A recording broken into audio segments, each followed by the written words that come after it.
आयुक्तालय कॉलेज शिक्षा राजस्थान के इस प्लेटफॉर्म ज्ञान सुधार सक्सेस साथी में आपका एक बार फिर स्वागत है। आज हम कर रहे हैं जैम के लिए केमिस्ट्री के स्टीरियो केमिस्ट्री से संबंधित एमसीक्यूज़ का आसान सॉल्यूशन या आसान हल। हम देखेंगे कि कई जो टॉपिक्स हैं उनको अगर हम डिटेल में ना पढ़ें उसके बावजूद भी हम कुछ लॉजिकल एक्सप्रेशंस के द्वारा, लॉजिकल डिडक्शन के द्वारा हम आंसर तक पहुंच सकते हैं।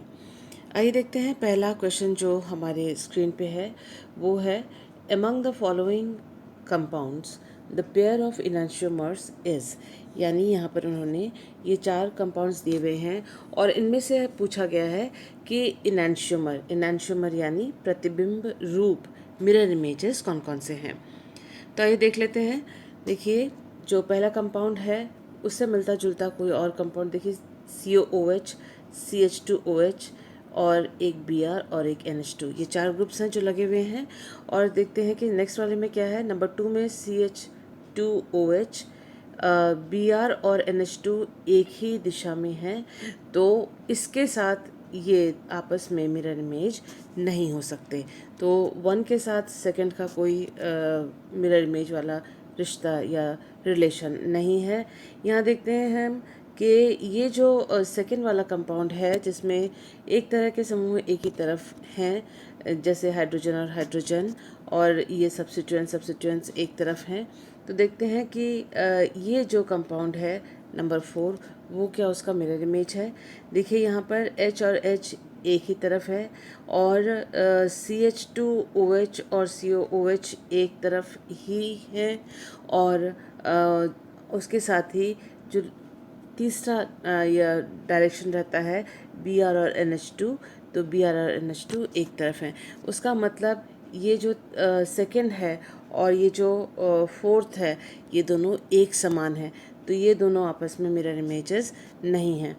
अब हम इस तीसरे पे पहुंचते हैं तो देखेंगे कि यहाँ देखिए Br और NH2 एक दूसरे के ऑपोजिट में हैं, और यहाँ पर COOH है तो यहाँ CH2OH है, यहाँ CH2OH है तो यहाँ COOH है।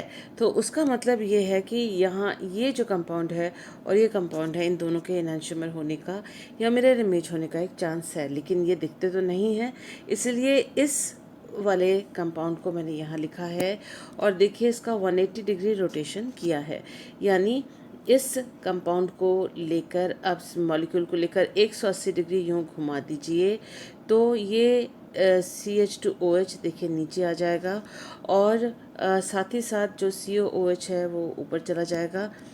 और साथ में देखिए ये रहा Br, हालांकि इस मॉलिक्यूल को पकड़ के उल्टा किया है मैंने, इसका रोटेशन किया है तो लिखा हुआ ये उल्टा आ रहा है Br, और यहाँ पर भी NH2 उल्टा लिखा हुआ आ रहा है, क्योंकि मैंने इस इमेज को उठा के इसको रोटेट किया है यहाँ मोबाइल पर।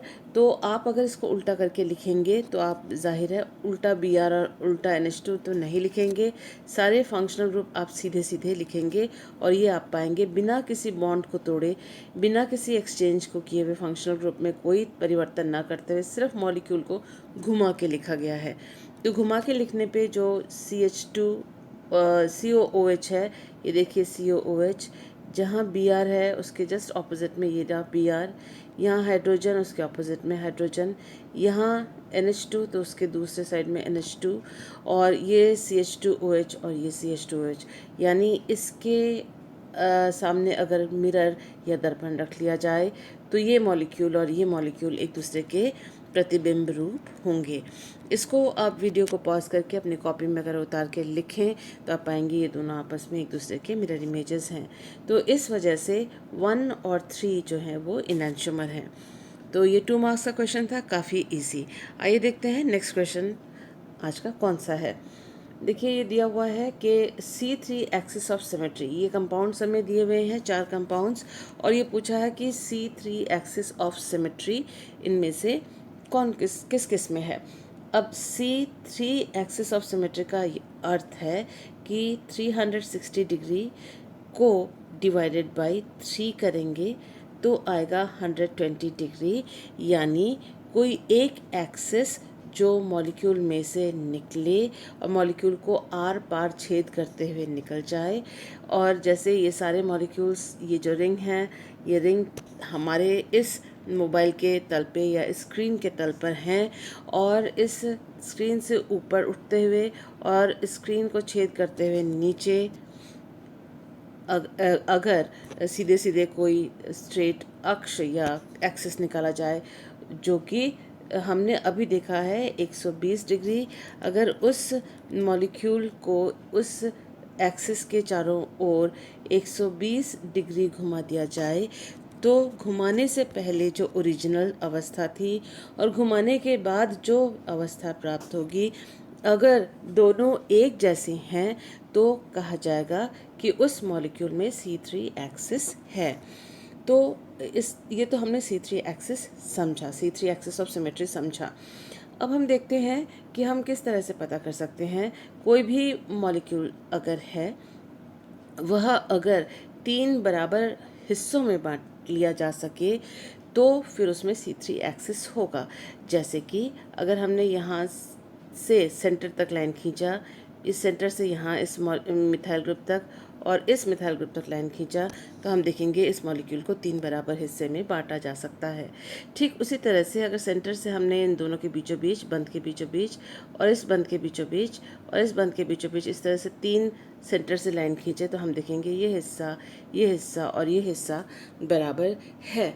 तो मॉलिक्यूल का जो ये हिस्सा, ये तीनों हिस्से जो बन रहे हैं वो 120 डिग्री के पोर्शंस 3 बन रहे हैं और तीनों एक दूसरे के बराबर हैं। तो इस तरह से भी हम एक्सिस का अंदाज़ा लगा सकते हैं। तो हम देखेंगे कि इसके 3 हिस्से बन सकते हैं, इसके 3 हिस्से बन सकते हैं, क्योंकि जैसे आपने अगर यहाँ से निकाला और यहाँ से, ये 3 सेंटर से ये 3 भागों में इसको बांटा, तो आप देखेंगे ये और ये 3 आइडेंटिकल पोर्शंस हैं। तो इसमें भी C3 एक्सिस होगा, जो कि यहाँ पर दिखाया गया है। और इस एक्सिस के चारों ओर घूर्णन के बाद ओरिजिनल जो स्थिति थी और घूर्णन के बाद जो स्थिति प्राप्त होगी, वो दोनों एकदम एक जैसे होंगे। तो इन दोनों में C3 एक्सिस है। इसमें इसलिए नहीं है क्योंकि ये देखिए, ये जो ये 5 सदस्यीय वलय है, 5 सदस्यीय वलय में C3 एक्सिस नहीं होता। और उससे भी आप अंदाज़ा लगा सकते हैं कि ये दोनों जो मिथाइल ग्रुप्स हैं निकटवर्ती कार्बन पर हैं, जबकि ये वाला मिथाइल ग्रुप CH2 ग्रुप के अंतर पर ये मिथाइल ग्रुप है। तो ये सममितता इसके अंदर नहीं है। ये इसमें C3 एक्सिस क्यों नहीं है? तो ये देखिए कि ये तल से ऊपर उठा हुआ मिथाइल ग्रुप है, ये तल से नीचे गया हुआ मिथाइल ग्रुप है, ये तल से नीचे गया हुआ मिथाइल ग्रुप है। तो अगर हम इसको एक एक्सिस जो इसको छेद करते हुए तल के आर पार अगर कोई एक्सिस इस मॉलिक्यूल के इस रिंग के तल से ऊपर उठता हुआ तल के नीचे जाते हुए एक्सिस में अगर इसको 120 डिग्री रोटेशन देंगे, तो ये जो 120 डिग्री रोटेशन के बाद ये जो मिथाइल ग्रुप तल से ऊपर उठा हुआ है, वो इस मिथाइल ग्रुप की जगह आएगा जो तल से नीचे गया हुआ है। तो उसका मतलब एक समान स्थिति रोटेशन के बाद नहीं आएगी। ये जो मिथाइल तल से नीचे गया हुआ है, वो उस मिथाइल ग्रुप के जगह पे आ जाएगा जो तल के नीचे है। तो ये दोनों तो समान दिखेंगे, लेकिन ये जो तल से नीचे गया हुआ बिलो द प्लेन जो मिथाइल ग्रुप है, वो उस मिथाइल ग्रुप की जगह ले लेगा, यहाँ पर आ जाएगा, जो कि अबव द प्लेन या तल से ऊपर उठा हुआ मिथाइल यहाँ पर था। तो उसका मतलब ये जो तीनों हैं ग्रुप्स, वो एक समान इसलिए नहीं है क्योंकि इसमें से एक तल से ऊपर या अबव द प्लेन है और ये दोनों बिलो द प्लेन है। तो इसके अंदर भी C3 एक्सिस नहीं होगा।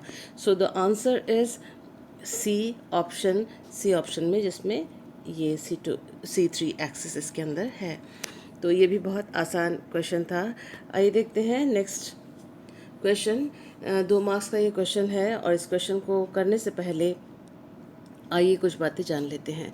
देखिए, जो कॉन्फॉर्मेशंस होते हैं या संरूपन होते हैं, संरूपन यानी ऐसे आइसोमर्स जो कार्बन कार्बन सिंगल बॉन्ड के आसपास घूर्णन के द्वारा ही एक दूसरे में परिवर्तित किए जा सकते हैं। इसी सिंगल बॉन्ड में के आसपास घूर्णन हो सकता है, रोटेशन करेंगे कार्बन कार्बन बंध के चारों ओर, तो एक कॉन्फॉर्मेशन से दूसरे कॉन्फॉर्मेशन में परिवर्तन हो सकता है, चेंज किया जा सकता है। तो इस तरह से जो आइसोमर्स हैं उनको हम कॉन्फॉर्मेशन या संरूपण कहते हैं।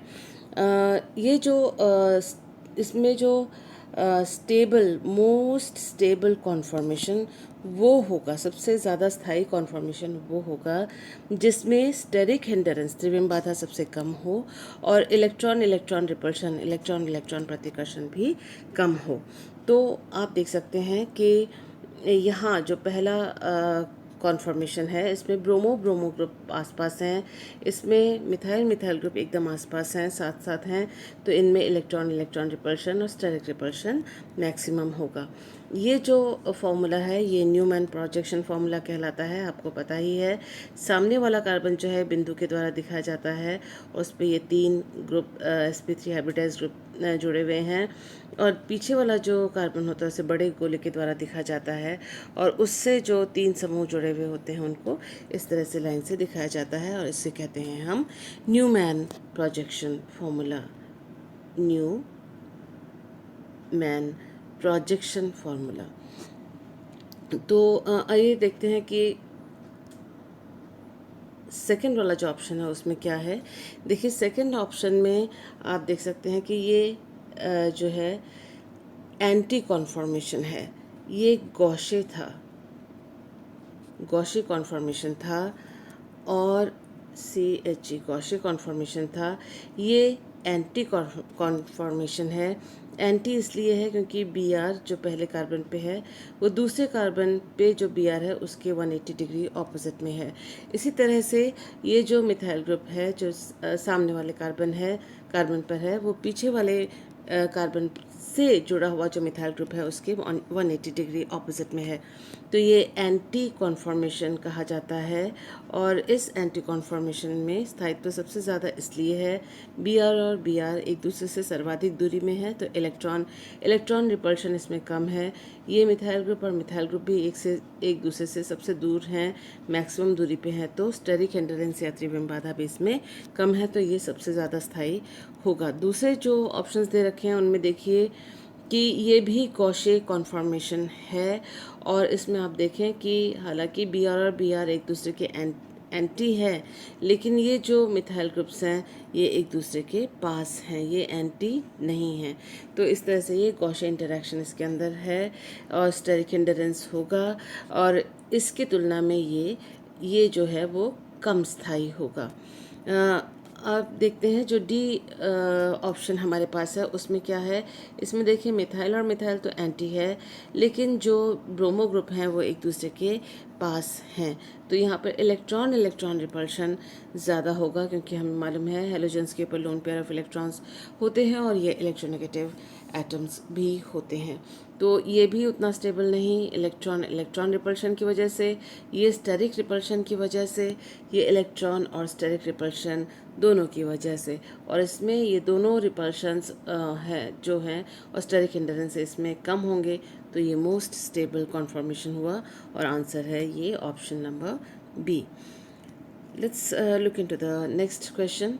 जो नेक्स्ट क्वेश्चन है उसमें पूछा गया है the correct statements about the following species is और आर, यानी इसमें एक से अधिक आंसर भी हो सकते हैं। 2 मार्क्स का ये क्वेश्चन था। ये देखते हैं क्या दिया हुआ है उन्होंने हमें। ये 3 मॉलिक्यूल्स दिए हुए हैं, और ये पूछा है कि number 1 and number 2 R resonance structures.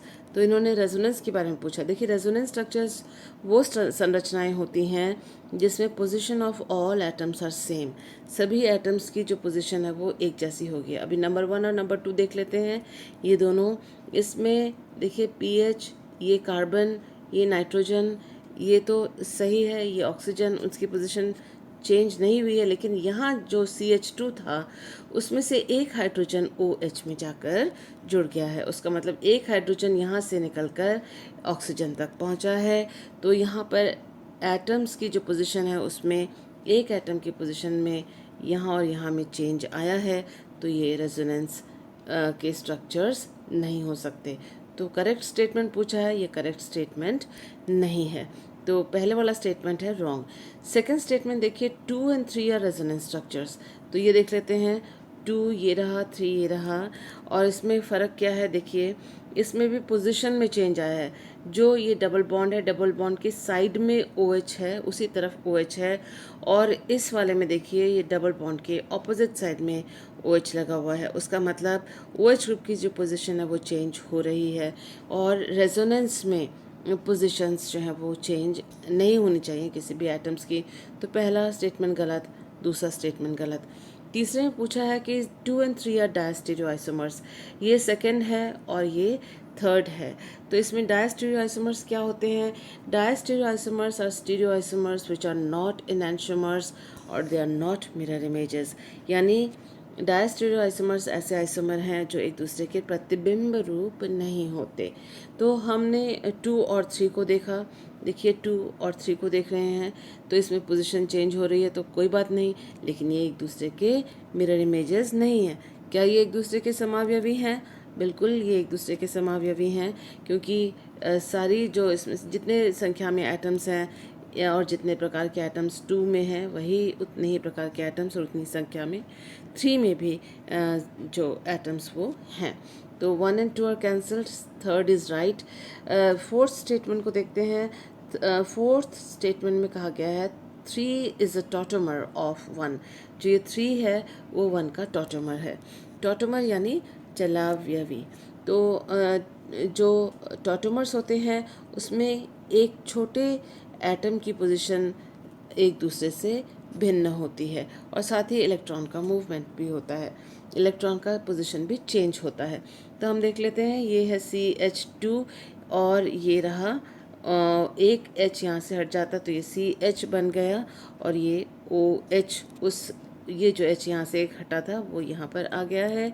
और यहाँ जो कार्बन और नाइट्रोजन के बीच में सिंगल बॉन्ड था, अब वहाँ पर डबल बॉन्ड है।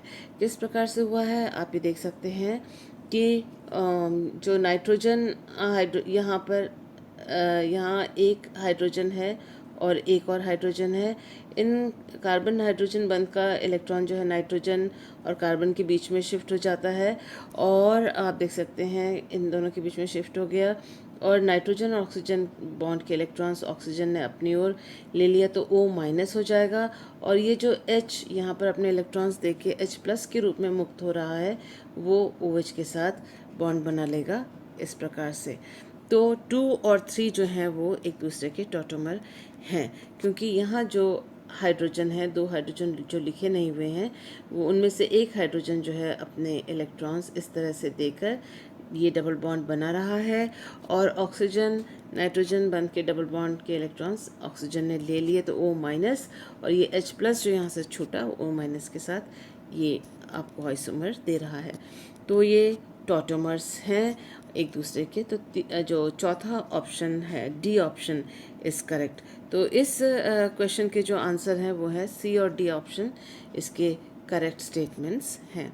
काफ़ी आसान था। आइए देखते हैं नेक्स्ट क्वेश्चन। ये क्वेश्चन जो है 2 मार्क्स का है। ये पूछा है the specific rotation of R enantiomer of a chiral compound is 48.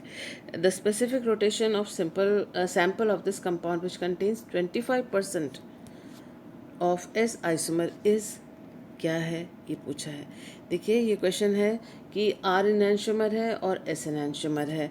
R का रोटेशन जो है वो 48 है और R है तो वो कायरल होगा ही, उस पर अपने को ध्यान नहीं देना है। R 48 रोटेशन है उसका, S का 25% लिया है, एक मिक्सचर बनाया उसमें, यानी बाकी जो 75% है वो R है और S है सिर्फ 25%। हमें मालूम है कि जब R और S बराबर होते हैं तो ऑप्टिकल रोटेशन 0 हो जाती है, क्योंकि वो रेसिमिक मिक्सचर कहलाती है।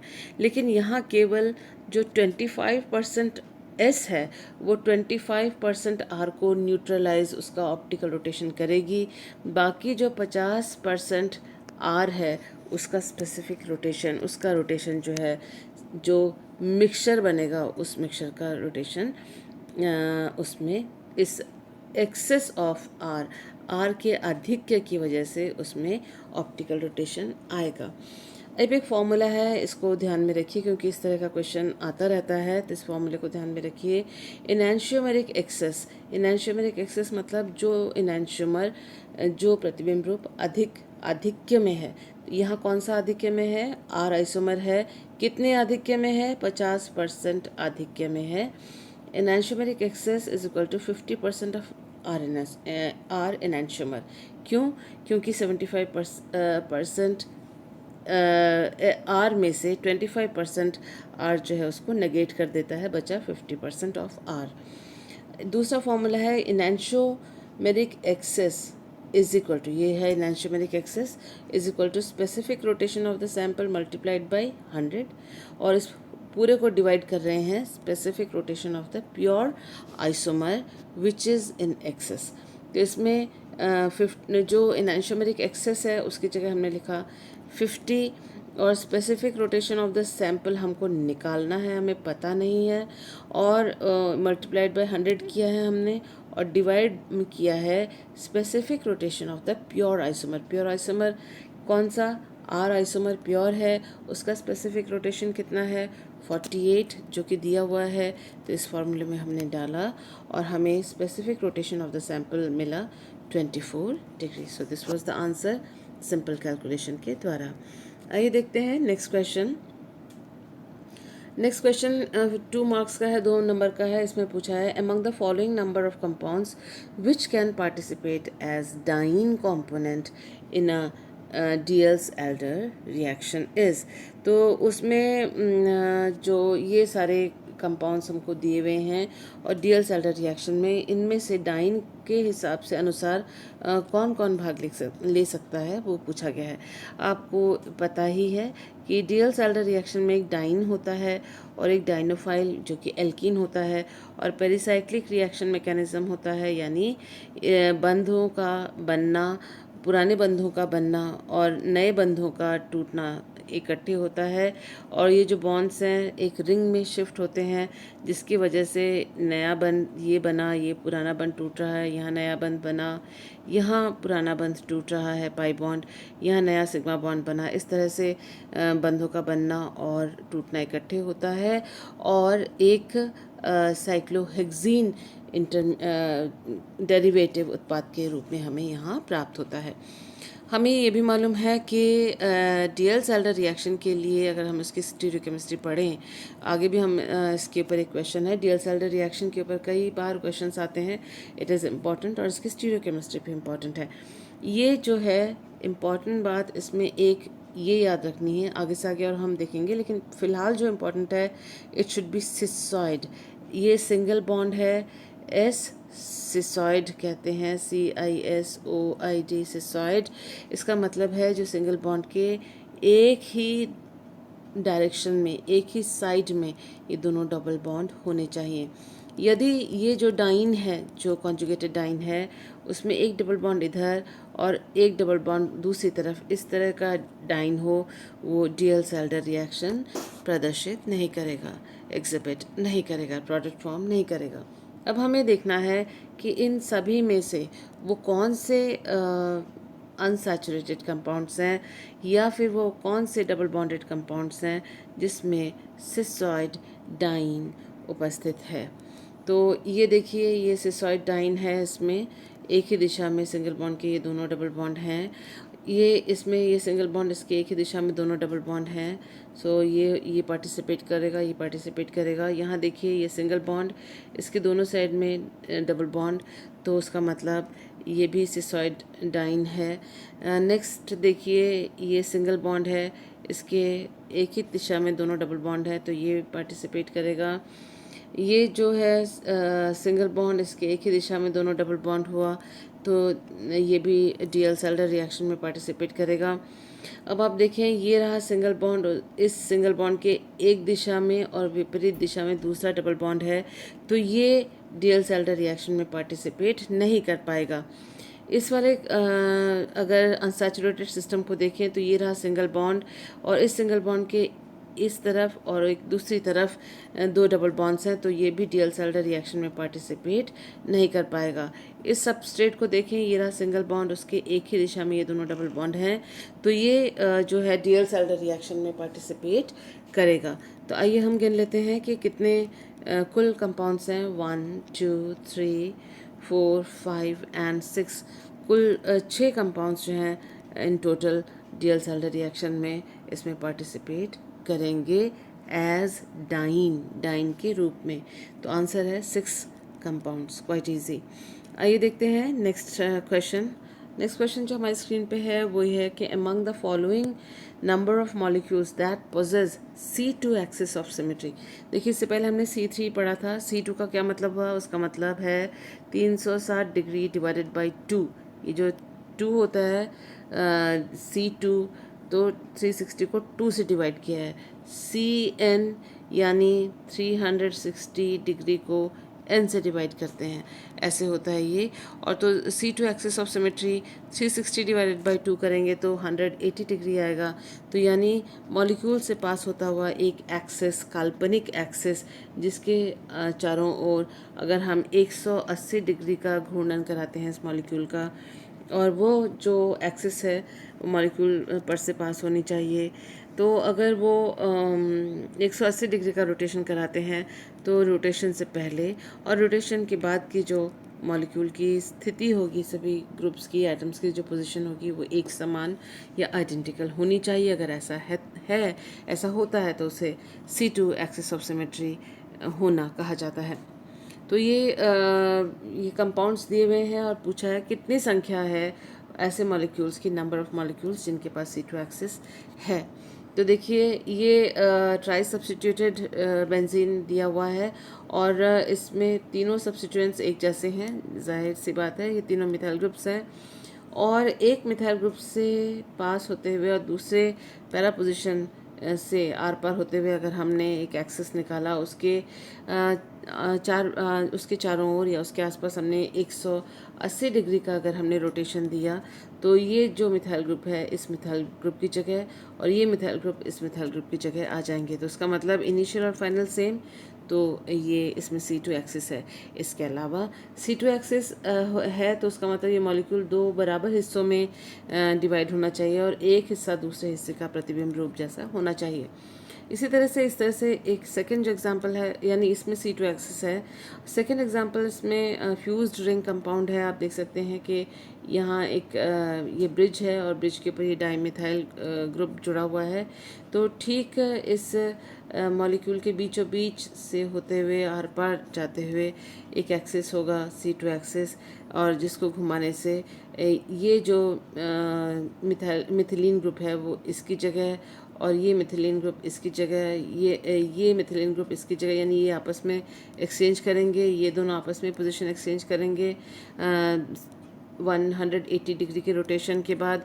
और ये जो मिथाइल ग्रुप है इसकी पोजीशन और ये मिथाइल ग्रुप इसकी पोजीशन 180 के रोटेशन के बाद ले लेगा। उसका मतलब इसमें भी C2 एक्सिस है। ये एक सिस आइसोमर है और सिस आइसोमर के बीचों बीच अगर एक्सिस रखा जाए मॉलिक्यूल पर, तो इसको अगर उलट देते हैं मॉलिक्यूल को तो 180 डिग्री, तो हम देखेंगे कि ये Cl इसकी पोजीशन पे और ये Cl इसकी पोजीशन पे आ जाएगा। उसी तरह से ये दोनों हाइड्रोजन है, आपस में उसका पोजीशन एक्सचेंज हो जाएगा और मॉलिक्यूल दिखने में लगेगा कि इसमें कोई रोटेशन हुआ ही नहीं है। ओरिजिनल और फाइनल दोनों एक जैसे हैं। इस प्रकार से ये जो कंपाउंड है इसमें भी ये जो है C2 एक्सिस है। BF3 पूछा गया है।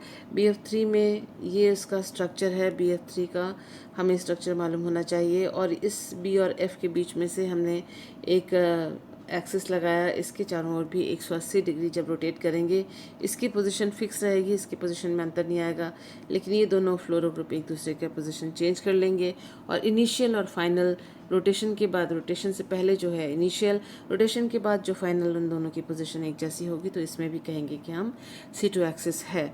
CHCl3 टेट्राहेड्रल कार्बन है, इसमें C2 एक्सिस नहीं है। आप लगा के देख सकते हैं, कहीं से भी इसके अंदर C2 एक्सिस नहीं है।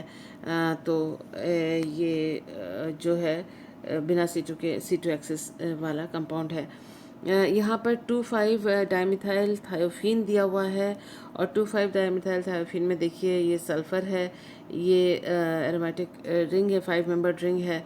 और अगर हम एक्सिस को इस तरह से रखें और 180 डिग्री इसका रोटेट करें तो ये मिथाइल ग्रुप और ये मिथाइल ग्रुप आपस में एक दूसरे का पोजीशन एक्सचेंज करेंगे। सल्फ़र अपनी जगह पर स्थित रहेगा।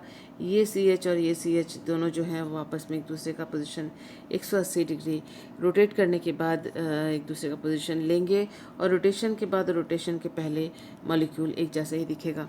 ये एल्लीन का क्लासिक एग्जाम्पल है और इसमें इन दोनों के बीच में से 45 डिग्री पर ये एक्सिस है जो C2 एक्सिस है और ये इम्पॉर्टेंट है ये एग्जाम्पल। और इसका एक 3D इमेज मैंने इंटरनेट से लिया हुआ है। ये देखिए, अगर ये हाइड्रोजन है और ये हरा जो है वो हेलोजन है, ये हाइड्रोजन और ये हेलोजन, तो ये इन जो बीच वाला जो कार्बन है, ये बीच में कार्बन है वो एलीन है ये, तो बीच वाले कार्बन से इस तरह से जाता हुआ जो एक्सिस है वो है इसका C2 एक्सिस। इसके चारों ओर रोटेशन करने से, रोटेशन से पहले और रोटेशन के बाद की स्थिति एकदम एक जैसी होती है। तो हम काउंट कर लेते हैं, कुल इसमें से 1 2 3 4 5 6 एंड 7 7 कंपाउंड ऐसे हैं जिनमें C2 एक्सिस हैं। इनमें से कुछ कंपाउंड्स आपको याद रखने पड़ेंगे, ध्यान रखना पड़ेगा, क्योंकि इस तरह के क्वेश्चंस आते हैं एग्जामिनेशंस में। नेक्स्ट क्वेश्चन जो हमारे स्क्रीन पे है वो 2 मार्क्स के लिए है और 2 नंबर के लिए है और इसमें पूछा गया है total number of pair of enantiomers possible with the formula C5H12O। जैसे ही हमें इस तरह से ऑक्सीजन वाला कोई कंपाउंड मिलता है तो सबसे पहले हम उसका डबल बॉन्ड इक्विवेलेंट निकाल लेते हैं, जिससे कि हमें कितनी असंतृप्तता है उस मॉलिक्यूल के अंदर या फिर उसमें कितना अनसैचुरेशन है वो हमें पता लग जाता है। फार्मूला DBE का ये है और इस कंपाउंड को जो हमें दिया हुआ है उसमें देखते हुए कि कार्बन की संख्या है 5, हाइड्रोजन की संख्या है 12, इसमें हेलोजन 0 है और नाइट्रोजन भी 0 है। तो ये वैल्यूज़ अगर हम इस फॉर्मूले के अंदर लगाते हैं तो हमें मिलेगा 0। DBE का वैल्यू है 0। दैट मीन्स कि no double bond is present in this compound. इसमें कोई द्विबंध नहीं है और ये संतृप्त यौगिक है। अगर ऐसी बात है तो इसका मतलब ये है total number of pair of enantiomers. Enantiomer का अर्थ है कि कायरल कार्बन प्रेजेंट होना चाहिए, तो हमें इस तरह के आइसोमर्स लिखने हैं जो कि कायरल हों। देखिए, कुछ आइसोमर्स यहाँ पर कुछ फॉर्मूले लिखे हुए हैं, ये आपको खुद ही थ्रू प्रैक्टिस आपको इसको करना है, इसका कोई शॉर्टकट नहीं है। तो एक तरीका ये है, देखो C2H5 2 कार्बन यहाँ डाले, 2 कार्बन यहाँ डाले और H और OH, लेकिन ये कायरल नहीं है क्योंकि इसमें ये जो इथाइल ग्रुप है वो दोनों एक समान है। अगर हमने C4H9 एक साइड में रखा तो ये 2H एक तरफ हो गए हैं, इसी कार्बन पर हो गए हैं, तो ये 2H एक ही समान एक ही कार्बन पर एक ही प्रकार के एटम, तो ये भी इसका फॉर्मूला कायरल कार्बन का और एनैंशियोमर देने वाला फॉर्मूला नहीं हो सकता। नेक्स्ट हम देख रहे हैं कि अगर हम C2H5 लिखें, OH डालें इस एक कार्बन पर और CH3 CH3 इस तरह के 4 ग्रुप्स अगर इसके अंदर डालें तो हम पाएंगे कि ये भी एक कायरल कार्बन नहीं है, क्योंकि इसमें 2 समूह जो हैं वो एक जैसे हैं। तो ये 3 जो फॉर्मूले हैं जो हमने अभी लिखे वो कायरल कार्बन नहीं प्रदर्शित करते, तो एनैंशियोमर भी प्रदर्शित नहीं करेंगे। आइए देखते हैं और किस तरह से लिख सकते हैं। देखिए, ये कार्बन लिखा है और कार्बन के साथ जो है एक CH3, एक H, एक OH और एक C3H7 हमने यह लगाया। ये सारे ग्रुप्स एक दूसरे से भिन्न है, तो ये कायरल कार्बन है और इसका एक प्रतिबिंब रूप भी होगा। उसी तरह से हम एक और फॉर्मूला देखते हैं कि CHOH और यहाँ CH3 है और ये जो N प्रोपाइल ग्रुप था उसकी जगह ये आइसोप्रोपाइल ग्रुप हमने यहाँ लगाया है, तो इसका भी एक प्रतिबिंब रूप होगा जो कि इसका एनैंशियोमर और एनैंशियोमेरिक पेयर बनाने में पेयर बनाएगा, युग्म बनाएगा। एक और हम आइसोमर लिख सकते हैं जिसमें OCH3, ये तो दोनों हमने लिखे अल्कोहल के। अब हम एक ईथर का भी फॉर्मूला लिख लेते हैं। देखिए ईथर OCH3, CH3H और C2H5, ये अगर ग्रुप्स लगाते हैं तो ये भी कायरल कार्बन हुआ। और कायरल कार्बन को हमने इस तरह से लाल कलर के स्टार से दिखाया हुआ है। तो इस प्रकार से इसका भी एक और जो प्रतिबिंब रूप है वो हमें मिलेगा। और लास्ट एग्जांपल देखिए यहाँ पर H, C2H5, CH3 और CH2OH, इस तरह का जो है कंपाउंड आइसोमर इसका बन सकता है।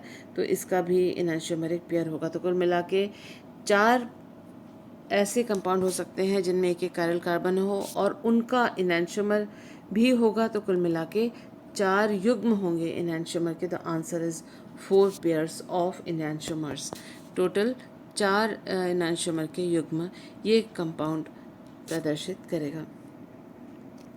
आइए हम देखते हैं नेक्स्ट क्वेश्चन, जो इससे पहले वाले क्वेश्चन से मिलता जुलता है। इन्होंने पूछा है कि C6H14 ये फॉर्मूला इन्होंने दिया हुआ है। पूछा है कि कुल कितने प्रकार के आइसोमर्स इसके बन सकते हैं, कितने प्रकार के इसमें स्ट्रक्चर्स बन सकते हैं। देखिए इजी इसलिए है क्योंकि इसमें नाइट्रोजन, ऑक्सीजन, सल्फर या कोई भी हेट्रो एटम इसके अंदर नहीं है। डबल बॉन्ड इक्विवेलेंट इसका निकालेंगे और ना भी निकालें तो एक बार आप इसको देखिए C6H14 इसका जो फॉर्मूला दिया हुआ है तो ये है CnH2n+2 के अनुसार ये फॉर्मूला है। उसका मतलब ये सैचुरेटेड हाइड्रोकार्बन है। तो ये हेक्सेन है। तो हेक्सेन का फॉर्मूला है। 6 इसमें जो है कार्बन एटम्स हैं। तो ये N हेक्सेन हो सकता है। लेकिन N हेक्सेन के अलावा ये जो है इसमें अगर ब्रांचिंग हो, यानी यहाँ से जो मिथाइल ग्रुप्स हैं वो हटा के अगर हम ब्रांचिंग इसकी कराते जाएं तो ये देखिए कि अगर हमने एक ब्रांच लगाया तो पेंटेन का डेरिवेटिव हुआ और दूसरे कार्बन पे लगाया है तो 2 मिथाइल पेंटेन। और यही अगर मिथाइल ग्रुप हमने तीसरे कार्बन पे लगाया तो 3 मिथाइल पेंटेन। तो ये एक मिथाइल ग्रुप को सब्स्टिट्यूएंट के रूप में और पेंटेन ब्रांच जो स्केलेटन है, मेन स्केलेटन 5 कार्बन का हमने रखा। एक और मिथाइल ग्रुप अगर हटा दिया तो ब्यूटेन वाला हमको कार्बन स्केलेटन मिलता है। ये देखिए ये ब्यूटेन का कार्बन स्केलेटन है। और इस ब्यूटेन के कार्बन स्केलेटन में ये जो 2 मिथाइल ग्रुप हैं वो एक ही कार्बन पर हों तो 2,2 डाइमिथाइल ब्यूटेन होगा। और ये आप देख सकते हैं कि ये जो मेन स्केलेटन है और इसमें सेकंड कार्बन पे 2 मिथाइल ग्रुप लगे हुए हैं। अगर ये 2 मिथाइल ग्रुप इसमें न लगकर इसमें लगे होते तो भी ये और ये सेम ही है। तो ये 2,2 डाइमिथाइल ब्यूटेन है। उसी तरह से आप देखिए 2,3 डाइमिथाइल ब्यूटेन भी होगा इसका एक और आइसोमर। इस वाले आइसोमर की बात एक बार मैं बीच में कर लेती हूँ कि ये देखिए ये 1 2 3 4 5 कार्बन का ये चेन है। उसमें एक मिथाइल ग्रुप यहाँ सेकेंड वाले कार्बन पे लगा हुआ है। और अगर हमने इसको न लगाकर यहाँ लगाया होता तो ये और ये भी सेम है। तो इन चीज़ों का आपको ध्यान में रखना है। कुल काउंट कर लेते हैं कितने आइसोमर्स हैं। 1 2 3 4 एंड 5। इसका कोई और शॉर्ट फॉर्म नहीं है। आपको इस तरह के आइसोमर्स को बनाकर प्रैक्टिस करनी होगी। आइए देखते हैं नेक्स्ट क्वेश्चन क्या है। Among the following the number of molecules that are aromatic. ये बीच में एरोमेटिक वाला केमिस्ट्री वाला क्वेश्चन आ गया है। स्टीरियो केमिस्ट्री का नहीं है, नॉर्मल केमिस्ट्री का क्वेश्चन है। हमें मालूम है कि हकल्स रूल एरोमेटिक कंपाउंड के पाई इलेक्ट्रॉन्स को पता करने का एक तरीका है कि हकल एरोमेटिक कंपाउंड्स जो है वो हकल रूल का पालन करते हैं। हकल रूल यानी उस यौगिक के अंदर जो संयुग्मित द्विबंधों का यौगिक है, ये सारे संयुग्मित द्विबंध वाले यौगिक के एग्जाम्पल्स हैं। उसमें 4n+2 पाई इलेक्ट्रॉन्स होने चाहिए। यानी अगर n का मान है 0 तो इस फॉर्मूले में अगर लगाएंगे तो जो 4n+2 पाई इलेक्ट्रॉन्स की संख्या आएगी, n का मान 0 लगाने पे 2 आएगी। n का मान अगर 1 लगाते हैं तो आएगा 6 और n का मान अगर लगाते हैं 2 तो आएगा 10। इसी तरह से n का मान अगर 3 लगाते हैं तो आएगा 14। और ये सारी चीज़ें यहाँ पर लिखी हुई हैं। तो हमें मालूम है कि 2 6 10 14 18 ये अगर पाई इलेक्ट्रॉन्स की संख्या है तो वह यौगिक एरोमेटिक हो सकता है, लेकिन उसके लिए ज़रूरी है कि संरचना प्लानर हो, उसमें अनुनाद हो, अनुनाद संभव हो और संयुग्मित कॉन्जुगेटेड डबल बॉन्ड का एक चक्रीय यौगिक हो। ये सारी बातें अगर इकट्ठी हों तब जाके वो कंपाउंड एरोमेटिक होगा। तो ये जो सारे कंपाउंड्स हैं वो साइक्लिक हैं और संयुग्मित द्विबंध वाले कंपाउंड हैं, लेकिन इस वाले कंपाउंड को देखिए, जो डबल बॉन्ड है वो बाहर की तरफ एक जा रहा है। जो डबल बॉन्ड इस रिंग के अंदर है केवल उन्हीं डबल बॉन्ड को काउंट किया जाएगा। हमें मालूम है कि एक डबल बॉन्ड यानी एक पाई बॉन्ड यानी दो इलेक्ट्रॉन्स। तो हम गिनते हैं कि कितने इलेक्ट्रॉन्स हैं एक एक सिस्टम में। 1 2 3 4 5 6 7 8 8 पाई इलेक्ट्रॉन्स हैं। एरोमेटिक नहीं होगा, क्योंकि एरोमेटिक होने के लिए 2 6 10 14 इस तरह से इलेक्ट्रॉन्स होने चाहिए। यहाँ 1 2 3 4 4 पाई बंद यानी 8 पाई इलेक्ट्रॉन्स हैं, ये भी एरोमेटिक नहीं होगा।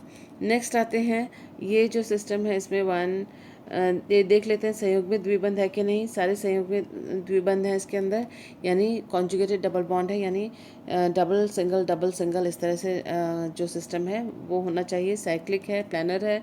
और ये डबल बॉन्ड 1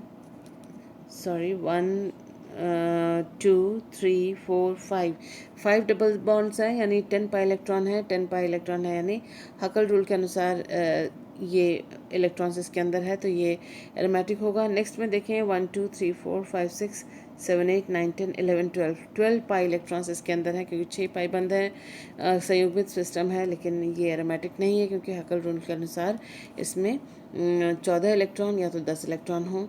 ये 4 पाई इलेक्ट्रॉन सिस्टम इसलिए है क्योंकि जो तीसरा पाई बॉन्ड है वो रिंग से बाहर है, तो केवल इसी को गिना जाएगा। तो ये 4 पाई इलेक्ट्रॉन सिस्टम है और हकल रूल को फॉलो नहीं करता, एरोमेटिक नहीं है। इसमें 1 2 3 4 5 6 7 8 और ये जो नाइट्रोजन है अपना अबंधित लोन पेयर इलेक्ट्रॉन देगा। अनुनाद के लिए इस पूरे वलय में रेजोनेंस के द्वारा डिलोकलाइजेशन होगा इस लोन पेयर ऑफ इलेक्ट्रॉन्स का भी, तो इसको भी p ऑर्बिटल में है, तो इसको भी काउंट किया जाएगा एरोमेटिक कंपाउंड में, एरोमेटिक इलेक्ट्रॉन्स में।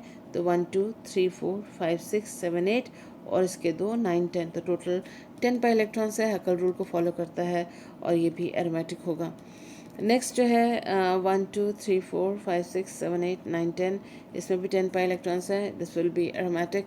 इसमें देखिए कितने पाई बॉन्ड्स हैं, 1 2 3 4 5 6 7 8 9 10 11 12 13 14 14 पाई इलेक्ट्रॉन है।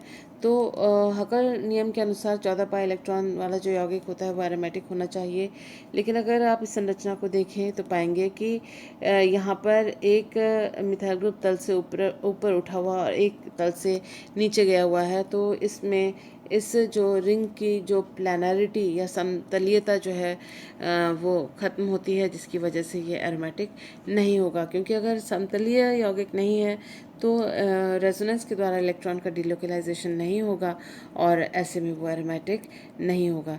तो एरोमेटिक होने के लिए ये जो सारी चीज़ें हैं वो सारी शर्तें इसके अंदर लागू होनी चाहिए, तब जाके वह यौगिक एरोमेटिक होगा। तो हम देख लेते हैं ये टोटल मॉलिक्यूल्स जितने भी हैं उसमें 1 2 एंड 3 ये 3 हैं जो कि एरोमेटिक हैं, and this was the answer. Simple था, थोड़ा सा लंबा समझाने में लग गया और कोई बात नहीं। नेक्स्ट जो क्वेश्चन हम करने वाले हैं उससे पहले कुछ बातों को जान लेते हैं। ये जो इन्फॉर्मेशन इस स्लाइड में दी हुई है बहुत इम्पॉर्टेंट इन्फॉर्मेशन है स्टीरियोकेमिस्ट्री के नज़रिए से। स्लाइड को पॉज करके फिर इसको बनाकर आप नोट्स में रख लीजिएगा और या फिर इसका ध्यान रखिएगा। देखिए कि जो साइक्लोहेक्सेन है और वो द्विप्रतिस्थापित साइक्लोहेक्सेन है, ये 1 2 भी हो सकते हैं, 1 3 भी और 1 4 डाई सब्स्टिट्यूटेड साइक्लोहेक्सेन हो सकते हैं। तो इनके ऊपर क्वेश्चन आता है। हमें मालूम है कि साइक्लोहेक्सेन को इस प्रकार से नहीं लिखा जाता, उसको कुर्सी संरूपण या चेयर कॉन्फॉर्मेशन में लिखा जाता है, इस तरह से जो ये स्ट्रक्चर्स सारे यहाँ पर लिखे हुए हैं। इसके अलावा हमें ये मालूम है कि जब कोई भी कुर्सी संरूपण या चेयर कॉन्फॉर्मेशन को फ्लिप करते हैं ट्विस्ट कर मतलब मोड़ते हैं यानी ट्विस्ट करते हैं, तो एक ये जो नीचे की तरफ है वो ऊपर चला जाएगा यहाँ पर, और जो ऊपर की तरफ है वो नीचे की ओर आ जाएगा।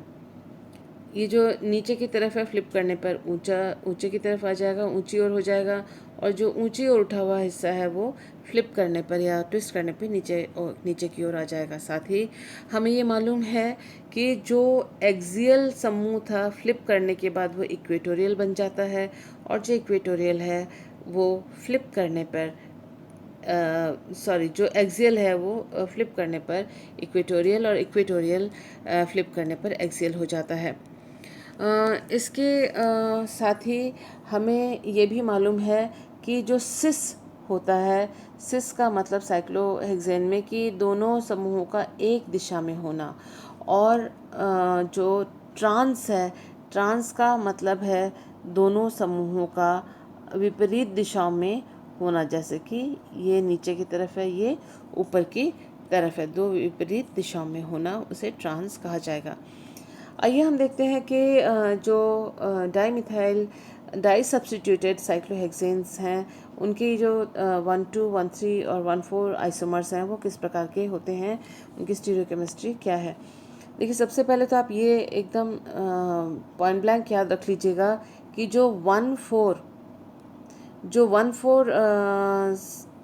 आइसोमर्स होते हैं वो कायरल नहीं होते, वो ए कायरल होते हैं, यानी वो अपने प्रतिबिंब रूप पर अध्यारोपित हो सकते हैं, वो अपने मिरर इमेज पर सुपर इम्पोजेबल होते हैं और ऑप्टिकल एक्टिविटी नहीं प्रदर्शित करते।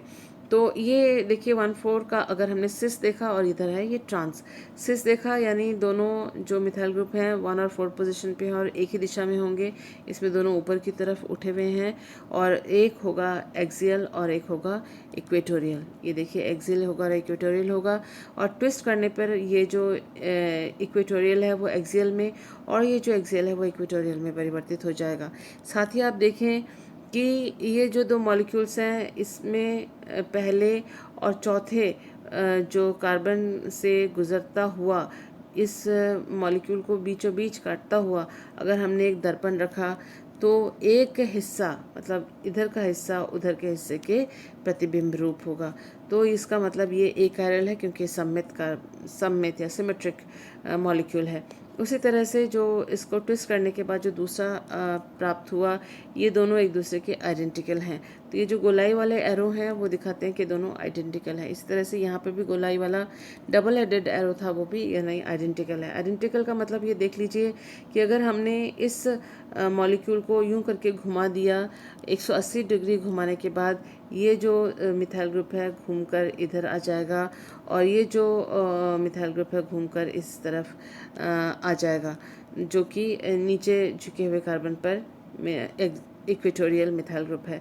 तो ये दोनों फ्लिप होने पर जो प्राप्त हो रहे हैं दरअसल वो एक ही कंपाउंड है और इनमें कोई अंतर नहीं है, और क्योंकि ये सम्मित हैं इसलिए ये ऑप्टिकल एक्टिविटी नहीं दिखाएंगे।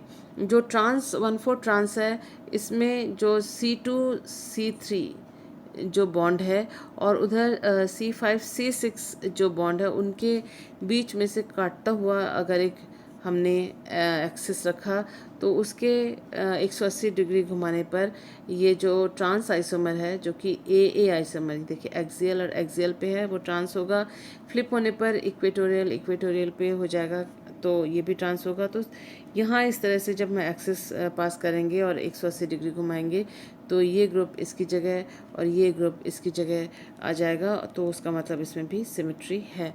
तो इसीलिए ये दोनों मॉलिक्यूल तो एक कायरल हैं, ऑप्टिकल एक्टिविटी नहीं दिखाएंगे। 1,4 के बारे में ये बात आपको याद रखनी है।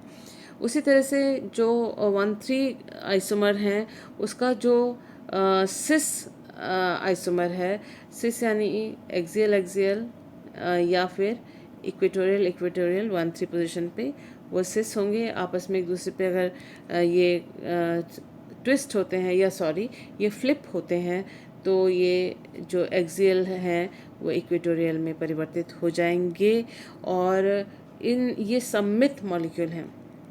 सिमेट्रिकल मॉलिक्यूल हैं। अगर इस कार्बन से और इस कार्बन के बीच में, इन दोनों के बीच में से पास होता हुआ एक मिरर हमने इसमें लगा दिया, तो ये हिस्सा इस हिस्से का प्रतिबिंब रूप होगा। आप अगर देखें तो आपको पता पड़ जाएगा यहाँ से। ये देखिए, ये नीचे की तरफ है, इस वाले कार्बन से गुजरता हुआ, तो ये भी नीचे की तरफ है। मिथाइल ऊपर उठा हुआ, हीरा मिथाइल ऊपर उठा हुआ। तो आप अगर पूरे को अध्ययन करेंगे तो पाएंगे कि ये इसमें सिग्मा प्लेन है, तो ये सममित है और एक हिस्सा दूसरे हिस्से का प्रतिबिंब रूप है, तो ये मीज़ो आइसोमर है। ठीक इसी तरह से इसमें से भी अगर हम पास करते हैं इस कार्बन और इस कार्बन से पास होता हुआ एक मिरर हम डालते हैं, तो दोनों हिस्से एक दूसरे के प्रतिबिंब रूप हैं, तो ये मीज़ो आइसोमर होंगे। तो 1,3 जो सिस होगा वो मीज़ो आइसोमर होगा, लेकिन 1,3 जो ट्रांस है वो ट्रांस इसलिए है क्योंकि एक एक्सियल होगा और एक इक्वेटोरियल होगा, क्योंकि इनकी दिशा विपरीत दिशा में जा रही है, तो इसलिए ट्रांस है। और इक्वेटोरियल जो है फ्लिप होने के बाद एक्सियल, और एक्सियल इक्वेटर जो मिथाइल ग्रुप है फ्लिप होने के बाद इक्वेटोरियल बन जाएगा। और ये दोनों जो मॉलिक्यूल्स हैं वो आइडेंटिकल या सेम सेम इसलिए हैं क्योंकि अगर आप इसको इस तरह से इस कुर्सी को ऊपर नीचे कर दें, मतलब पाया जो अगर नीचे की तरफ माना जाता है तो उसको पाए को ऊपर उठा दें, इस तरह से कुर्सी को उलट दें 180 डिग्री, तो ये इसमें परिवर्तित हो जाएगा। ये आप देखें कि ये दोनों सेम सेम हैं, और अगर ये आर आइसोमर हैं तो इसका जो प्रतिबिंब रूप होगा वो एल होगा, और ये अलग होता है वो अलग होता है, तो उसका मतलब इसमें कहा जाएगा रिजॉल्वेबल इनैंशियोमर। ये ऐसे इनैंशियोमर देगा 1,3 ट्रांस जो कि एक दूसरे के प्रतिबिंब रूप हैं, इस तरह के आइसोमर्स वो प्रदान करेगा और उनको एक दूसरे से पृथक्कृत किया जा सकेगा। अब आते हैं 1,2 सिस पे। 1,2 सिस अगर है तो पहले और दूसरे कार्बन पर मिथाइल ग्रुप्स हैं, और ये दोनों ग्रुप क्योंकि एक ही दिशा में हैं तो इसलिए ये ई ए या ए ई होंगे, आपस में फ्लिप करके इस तरह से एक्सचेंज किए जा सकेंगे। लेकिन फ्लिप करने के बाद जो हमें रूप मिलेगा वो वही होगा जो फ्लिप किए बिना अगर उसका प्रतिबिंब रूप हमने निकाला तो देखिए इसका प्रतिबिंब रूप ये है, लेकिन फ्लिप करने पर, इसको फ्लिप करने पर जो हमको ये प्राप्त होता है, ये अगर मोड़ दें, घुमा दें, थोड़ा सा टर्न करके देखें इसको, तो ये यही मॉलिक्यूल है जो इसका प्रतिबिंब रूप है। उसका मतलब जब आइसोमर्स एक दूसरे में फ्लिप होकर ही परिवर्तित हो जाते हैं, कॉन्फॉर्मर्स ऐसे हैं जो एक दूसरे में फ्लिप होने पर ही एक दूसरे में परिवर्तित हो सकते हैं, तो वो नॉन रिजॉल्वेबल इनैंशियोमर कहलाते हैं। वो तो सिर्फ एक इसको नीचे किया, उसके ऊपर किया, इस साइड को नीचे ऊपर कर दिया, तो ये वाला इसमें परिवर्तित हो जाएगा, और उसी तरह से वो इसमें परिवर्तित हो जाएगा, जबकि ये दोनों आपस में इनैंशियोमर या प्रतिबिंब रूप हैं। तो इनको आप किसी भी तरह से अलग नहीं कर सकते। इसको अगर आप अलग करते हैं तो उसकी 50% फिर ट्विस्ट होके आधा इधर, और ये इसमें परिवर्तित हो जाएगा, क्योंकि ये ट्विस्ट होगा तो ये जो डाउन है वो ऊपर की तरफ, और ये जो ऊपर वाला साइड है वो नीचे की तरफ ट्विस्ट होके परिवर्तित होता जाएगा। तो ये नॉन रिजॉल्वेबल हैं, दोनों साम्य में मॉलिक्यूल सॉल्यूशन में रहेंगे। 1,2 ट्रांस आइसोमर का जो 1,2 जो कॉन्फॉर्मेशन है डाइमिथाइल या डाई सब्स्टिट्यूटेड साइक्लोहेक्सेन का, वो एक दूसरे के साथ आप देख सकते हैं कि रिजॉल्वेबल हैं, क्योंकि यहाँ पर एक्सियल और एक्सियल है, और उस एक्सियल का अगर हमने फ्लिप किया तो इक्वेटोरियल में ये परिवर्तित हो जाएंगे। लेकिन यहाँ जो ये है ये काफ़ी अनस्टेबल है। अनस्टेबल इसलिए है क्योंकि ये जो मिथाइल ग्रुप है और ये मिथाइल ग्रुप दोनों एक्सियल पोजीशन पे हैं, जो कि इस रिंग के बहुत करीब हैं। इनका जो है स्टेरिक हिंडरेंस या त्रिविम बाधा, और साथ ही इनका इलेक्ट्रॉन रिपल्शन, इलेक्ट्रॉन इसके जो बंधों के इलेक्ट्रॉन्स हैं इस रिंग के बंधों के इलेक्ट्रॉन के साथ, इसी तरह से इसके भी जो ग्रुप के इलेक्ट्रॉन्स हैं और इस रिंग के बंध के इलेक्ट्रॉन के साथ रिपल्शन होंगे। जिससे कि ये अनस्टेबल हो जाएगा। तो ये सॉल्यूशन में 10% रहेगा, तो ये 90%, 90% रहेगा। और उसका मतलब है इन दोनों को आप आसानी से पृथक्कृत कर सकते हैं। और ये इनांशोमर्सन के जो है उनको आप पृथक्कृत, ये दोनों को आप पृथक्कृत कर सकते हैं। तो इन्हें कहते हैं कि ये रिजॉल्वेबल इनांशोमर्स हैं। इस नॉलेज को, इस सारी बातों को ध्यान में रखते हुए अब हम करते हैं अपना नेक्स्ट क्वेश्चन को solve. Excuse me. Among the dimethyl cyclohexanes, which one can be obtained in enantiospore form? enantiospore form का मतलब है जिसको हम अलग से निकाल के प्योर इनांशियोमर के रूप में निकाल सकते हैं। हमने अभी अभी देखा, हमारा जो लास्ट एग्जांपल था वो था 1,2 का ट्रांस। ये ट्रांस है, देखिए ट्रांस इसलिए है क्योंकि ये CH3 ऊपर और ये CH3 नीचे की तरफ है, दो विपरीत दिशा में ये जो दोनों ग्रुप्स हैं वो जा रहे हैं, तो ये ट्रांस है। तो ये होगा इनैंशियोप्योर फॉर्म में, इसको रिजॉल्व किया जा सकेगा, अलग किया जा सकेगा, जो कि हमने देखा था। ये 1,2 का सिस है, हमने देखा था एक दूसरे के अंदर वो आसानी से कन्वर्ट होता रहता है, तो इसको अलग अलग नहीं किया जा सकता। ये 1,4 आइसोमर्स हैं। 1,4 आइसोमर जो हैं वो एक कायरल होते हैं, और इसका इनैंशियोमर वाला जो की बात है, रिजॉल्व करने की बात, वो इसमें आती ही नहीं है। ये जो है 1,3 आइसोमर हैं, और 1,3 आइसोमर को भी जो है आप, क्योंकि ये मीज़ो आइसोमर है, सॉरी आप देखिए मीज़ो आइसोमर है, तो इसमें भी ये रहा मीज़ो आइसोमर है, तो इसमें भी इसको हम रिज़ॉल्व करने वाली बात नहीं आती है, सिस आइसोमर है ये। तो इसका आंसर जो होगा वो है आंसर ए, जिसको हम रिज़ॉल्व कर सकते हैं, उसी को कह रहे हैं इनैंशियोप्योर फॉर्म होना। आइए देखते हैं नेक्स्ट एग्जांपल। उससे पहले हम डील-सेल्डर रिएक्शन का डाइन का जो डाइन और डाइनोफाइल के बीच में जो रिएक्शन होता है डील-सेल्डर रिएक्शन में, उसको एक बार देख लेते हैं। उसकी स्टीरियोकेमिस्ट्री देखिए, ये डाइन है, ये डाइनोफाइल है, और ये एल्कीन है। और ये जो है वो स्टीरियो स्पेसिफिक रिएक्शन है, वो इसलिए क्योंकि ये जो एल्कीन है, अगर वो सिस है तो जो उत्पाद मिलेगा उसमें भी ये दोनों ग्रुप सिस में ही होंगे। अगर ये डाइन के साथ रिएक्ट करने वाला ये जो एल्कीन या डाइनोफाइल है वो ट्रांस आइसोमर है, तो उत्पाद में भी वो ट्रांस ही होगा। आप देखें, एक ऊपर तल से, प्लेन से ऊपर, और एक प्लेन से नीचे गया हुआ ग्रुप है। तो ये इसका जो डाइनोफाइल है उसका जो आइसोमेरिज्म है वो बना हुआ रहता है प्रोडक्ट में। एक तो हमें ये बात जाननी है। दूसरी बात हमें जो डीएल-सेल्डर रिएक्शन के बारे में जाननी है वो है the endo rule. Endo rule जो है वो ये बताता है कि ख़ास तौर से अगर डीएल-सेल्डर रिएक्शन में डाइनोफाइल यानी जो एल्कीन है, डाइनोफाइल में एक या अधिक असंतृप्त सब्स्टिट्यूएंट प्रतिस्थापी हैं, तो एंडो रूल लगेगा।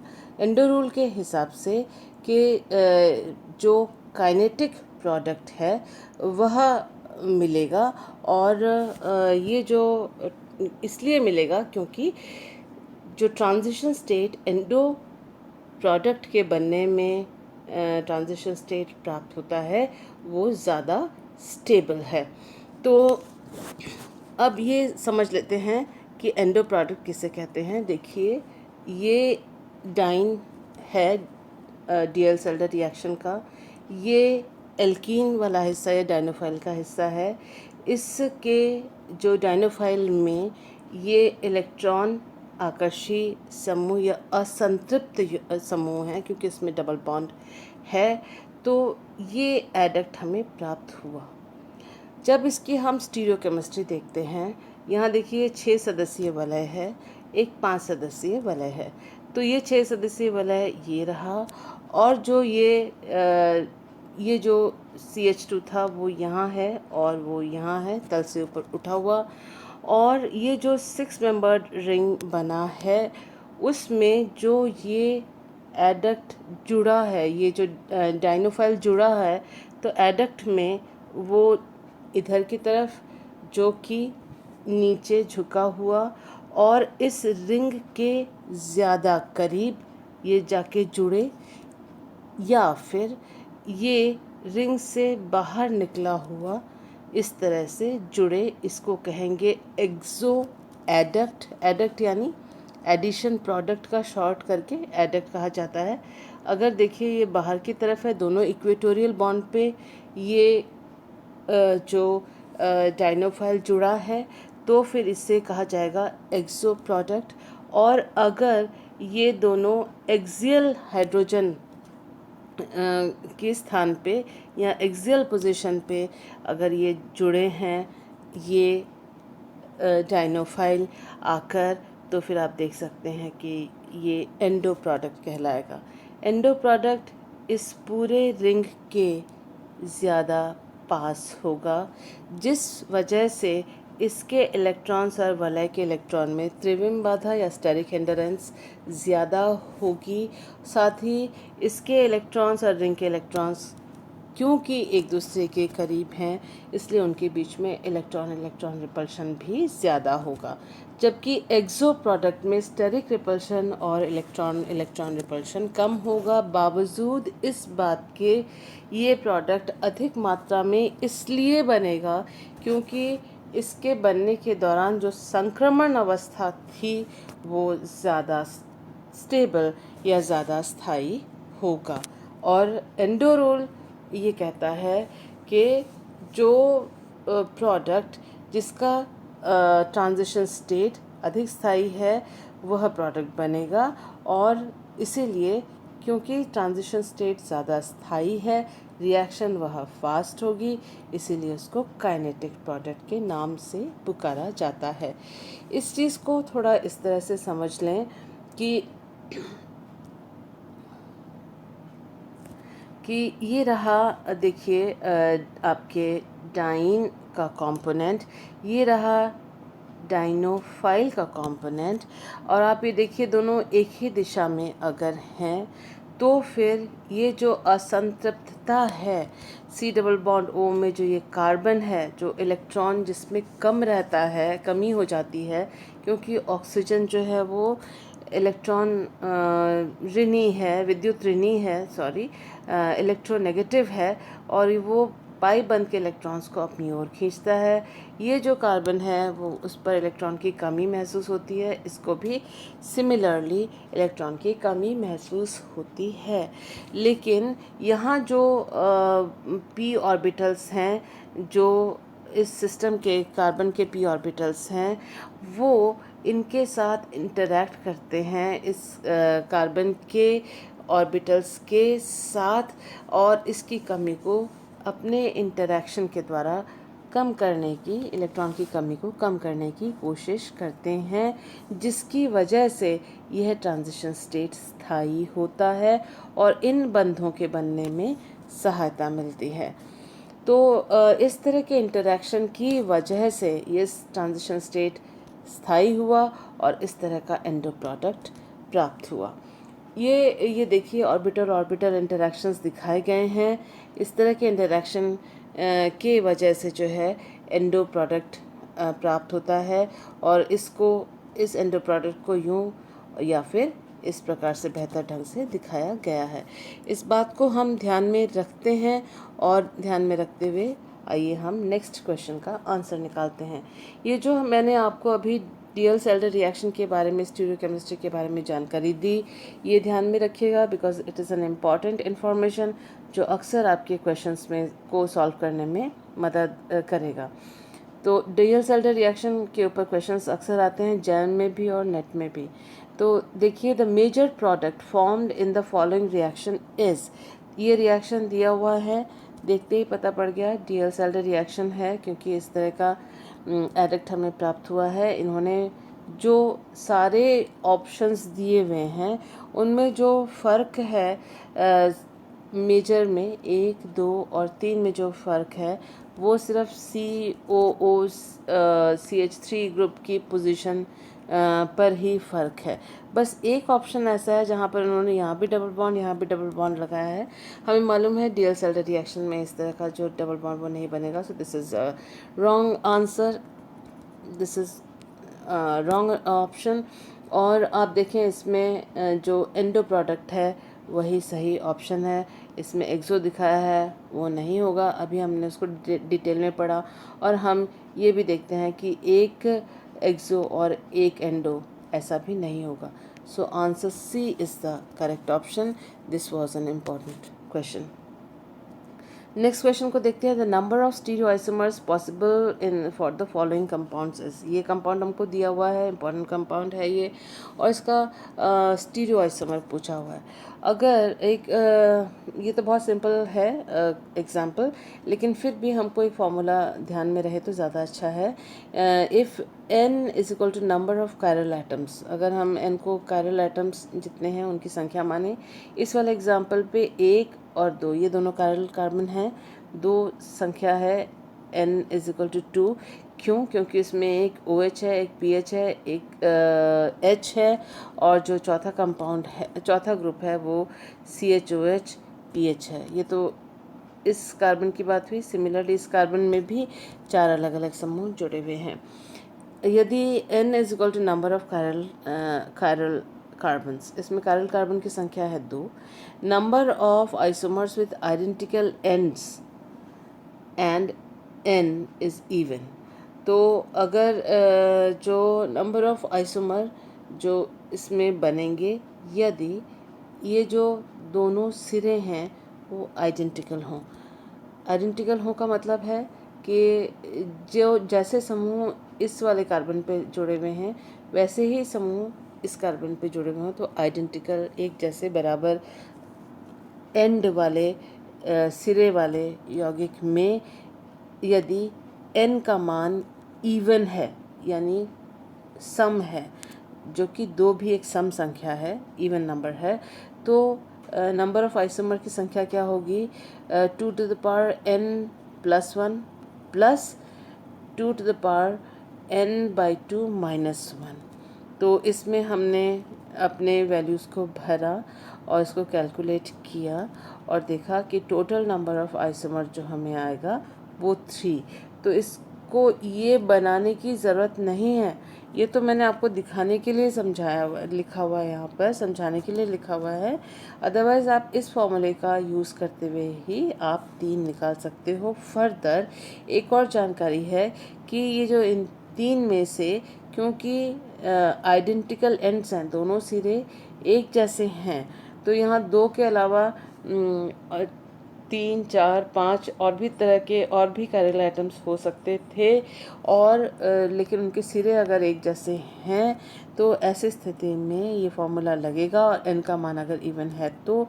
साथ ही हम ये पता कर सकते हैं कि इसमें 2 to the power n minus 1 जो ये वाला हिस्सा था वो हमें देता है एनेंटियोमर की संख्या, और 2 to the power n by 2 minus 1 की संख्या जो है वो देता है मीज़ोफॉर्म की संख्या। तो एक मीज़ोफॉर्म होगा और 2 होंगे, एक मीज़ोफॉर्म होगा और 2 होंगे एनेंटियोमर, जो कि आप यहाँ भी देख सकते हैं। ये दोनों एनेंटियोमर बनेंगे और ये बनेगा मीज़ोफॉर्म।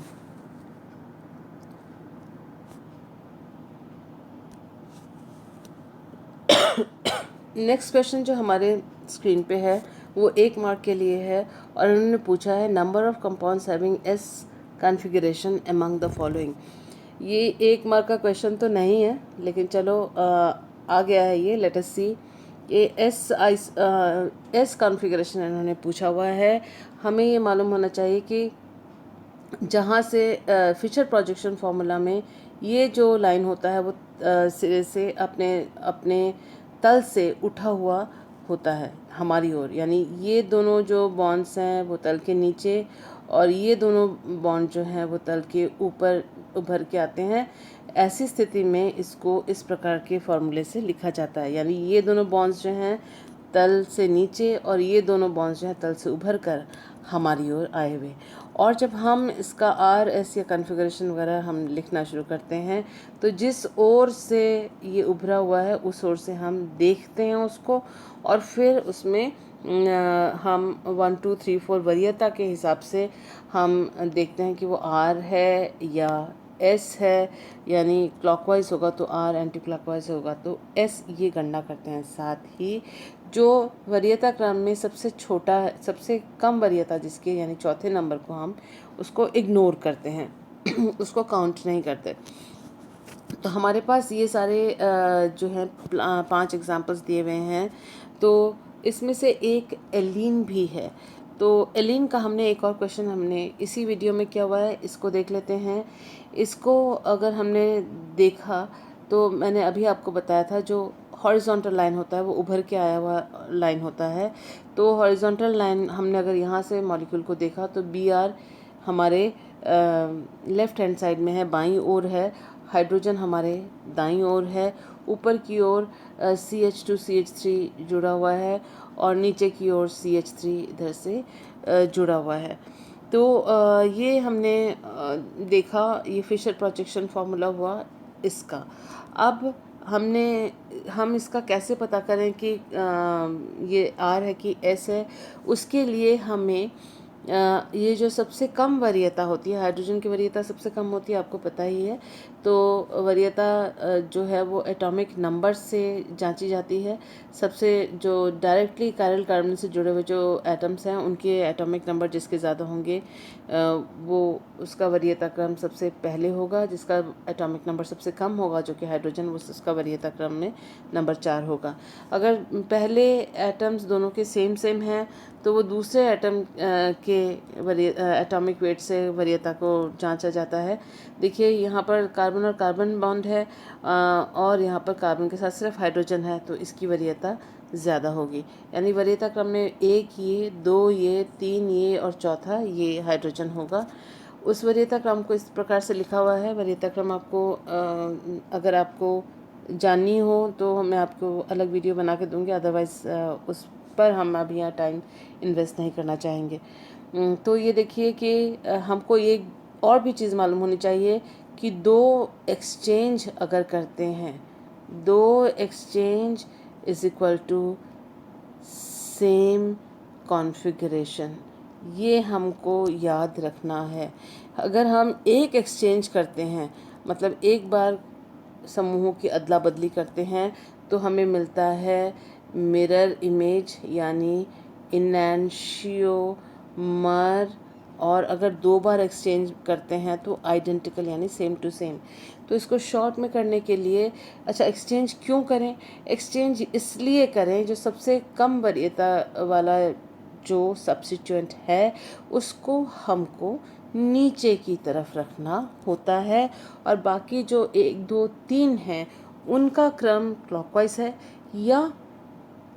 है या एंटी क्लॉकवाइज है, उसके हिसाब से आर और एस कॉन्फ़िगरेशन दिया जाता है।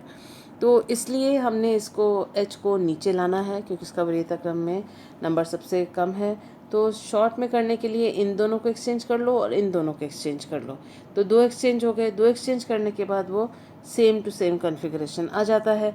तो 2 एक्सचेंज हमने किए, हमने बी आर को यहाँ से हटा के यहाँ लिखा, CH2 CH3 को यहाँ लिख लिया, उसी तरह से इन दोनों का पोजीशन एक्सचेंज कर लिया तो हमको हाइड्रोजन नीचे की तरफ मिल गया और ये CH3 जो है इधर आ गया 2 एक्सचेंज के बाद। इसीलिए ये और ये सेम है और इसीलिए ये सिमिलर का जो नोटेशन यहाँ लगाया हुआ है।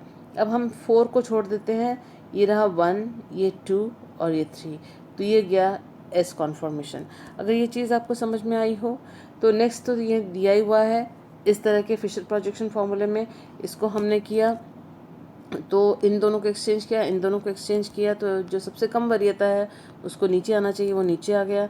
अब इनके नंबर लगा दिए, सबसे हाईएस्ट एटॉमिक वेट जो है ऑक्सीजन का है और इथाइल का सेकंड जाएगा और मिथाइल का थर्ड जाएगा, फोर्थ हाइड्रोजन का जाएगा, इसलिए उसको नीचे छोड़ा हुआ है। इनको 1 2 और 3 करें तो दिस इज़ आर कॉन्फ़िगरेशन। तो ये आर कॉन्फ़िगरेशन है।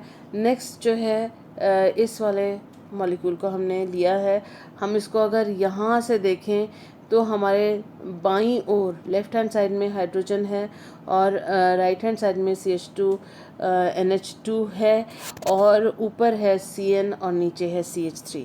तो इस तरह से हमने इसको लिखा और हाइड्रोजन को नीचे लाना है, चौथी वरीयता को नीचे लाना है। इन दोनों को एक्सचेंज किया, इन दोनों को एक्सचेंज किया तो सेम कॉन्फ़िगरेशन ये वाला हमको मिला। अब इसमें 1 2 3 1 इसका है, 2 इसका है, 3 इसका है वरीयता क्रम, और इसको हमने देखा तो दिस इज़ S कॉन्फ़िगरेशन, क्योंकि ये एंटी क्लॉकवाइज जा रहा है। अब हमारे पास है ये जो एक साइक्लोहेक्सेन का डेरिवेटिव है, सब्स्टिट्यूटेड साइक्लोहेक्सेन है, हेक्सीन है ये। तो हम देखते हैं इसको यहाँ से। अगर हम इसको यहाँ से देखेंगे तो हमारे बाईं ओर बाईं हाथ में होगा हाइड्रोजन, ये रखा हमने हाइड्रोजन। राइट हैंड साइड में होगा CH3, ये हमने CH3 रखा है। और ये कायरल कार्बन है, क्यों है कायरल कार्बन? क्योंकि एक तरफ इसके CH2 उसका डबल बॉन्ड है और दूसरी तरफ CH2 और CH2 ही है। तो दोनों तरफ जो है, अगर इसको हाफ हाफ बांटा जाए, दोनों तरफ एक समान सब्स्टिट्यूएंट्स नहीं काउंट होंगे। तो हम देखते हैं कि ऊपर की तरफ जो होगा, अगर हमने यहाँ से देखा तो ऊपर की तरफ होगा सैचुरेटेड, ये वाला हिस्सा जिसमें CH2 और CH2 उसके बाद डबल बॉन्ड आ रहा है। और जो नीचे वाला हिस्सा होगा उसमें होगा CH2 के बाद C डबल बॉन्ड, ये रहा CH2 के बाद C double bond CH double bond C, ये आया है। तो अगर हम इनकी हाइड्रोजन को नीचे लाना चाहें, वही डबल एक्सचेंज करेंगे, इन दोनों को एक्सचेंज कर लेंगे। तो हाइड्रोजन सबसे नीचे आ गया। देखिए डबल बॉन्ड जिसके जल्दी आएगा उसकी वरीयता ज़्यादा होगी, तो इसकी वरीयता इसमें जल्दी आ गया है तो इसकी वरीयता पहले है, इसमें थोड़ा लेट आया है तो उसकी सेकंड है, और ये सिर्फ CH3 है तो इसका वरीयता थर्ड है, हाइड्रोजन का 4 है। हम फिर 1 से 2 से 3 अगर इसका रोटेशन निकालें तो ये S कॉन्फ़िगरेशन है। और बचा है हमारे पास ये एलीन को देख लेते हैं। देखिए एलीन का ये हिसाब है कि अगर हमने इसको, देखिए ये तल से नीचे और ये तल से ऊपर, तो हमको यहाँ से देखना है। अगर हम यहाँ से देखें तो हमारे बाएं हाथ की ओर ये है हाइड्रोजन, दाएं हाथ की ओर है CH3, वो हमने यहाँ लिखा। ऊपर की तरफ H वो हमने यहाँ लिखा, और नीचे की तरफ है CH3 वो हमने यहाँ लिखा। अब ये एलीन है, आप कह सकते हैं कि इसको हमने इस प्रकार से लिखा हुआ है, तो आप कह सकते हैं कि ये दोनों समूह एक जैसे हैं, तो ये कैसे कायरल होगा? लेकिन ये एक ही कार्बन से नहीं जुड़े हुए हैं, दो अलग अलग कार्बन पे जुड़े हुए हैं, और जब इसका प्रतिबिंब रूप निकालेंगे वो एक दूसरे के ऊपर अध्यारोपित नहीं होगा। अब इसका तरीका क्या है? जब दोनों जो सब्स्टिट्यूएंट्स हैं एक जैसे हैं तो उसको नंबरिंग करने का तरीका ये है, जो हमने हॉरिजॉन्टल लाइन ली है, यानी इन दोनों में से जिसका वरीयता ज़्यादा है उसको 1 लिखा और जिसका वरीयता कम है उसको 2 लिखा। और जब हमने ऊपर और नीचे के सब्स्टिट्यूएंट्स हाइड्रोजन और CH3 को देखा तो इसमें भी CH3 की वरीयता जो यहाँ का ज़्यादा है, मतलब फर्स्ट प्रायोरिटी है, वरीयता अधिक है इसकी, तो इसलिए पहले इसको नंबर मिलेगा, और हाइड्रोजन की वरीयता कम है इसलिए इसको कम नंबर मिलेगा, मतलब ज़्यादा नंबर मिलेगा। तो उसका मतलब 1 2 ये हुआ, और इन दोनों में अगर पूछें तो पहला नंबर इसका लगता है तो 3 और हाइड्रोजन का 4। अब हमने 4 को नेग्लेक्ट किया और बाकी जो 3 हैं उनका क्रम हमने देखा। तो 1 2 and 3 this is S anti clockwise. ये सारी मशक्क़त करने के बाद आपको ये पता पड़ेगा कि हमने क्योंकि RS लिखते चले गए हैं, तो हम एक बार 1S 2S 3S और 4S, इसमें केवल यही है जो R है, बाकी सभी S हैं, तो आंसर होगा 4। Now let's do the next question. Oh, it's over now. I hope that you have understood this video. Thank you for being with me.